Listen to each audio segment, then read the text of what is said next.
तरी या सगळ्या ह्याच्यात बाबासाहेबांचं नाव घेऊन राजकारण करणं, मतं मागणं हे सुरू असताना बाबासाहेबांच्या वारसदाराला निवडून आणण्यासाठी अकोल्यात काँग्रेसने उमेदवार देणं हे बऱ्याचशा लोकांना रुचलेलं नाहीये, पटलेलं नाहीये.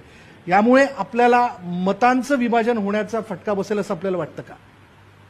ते मी आता एवढंच म्हणू शकतो की हे जे हळूहळू यायला लागलेलं आहे की हा या कुटुंबातला, हा या कुटुंबातला, हा या कुटुंबात, माझं म्हणणं असं त्या इतिहास त्यांनी घडवलेला आहे, त्या कुटुंबाने नाही घडवलेला आहे. त्याच्यामुळे त्या कुटुंबाला बेनिफिट करायचं असेल तर they should fight for it. त्या स्पेस त्यांनी स्वतःसाठी निर्माण करावी.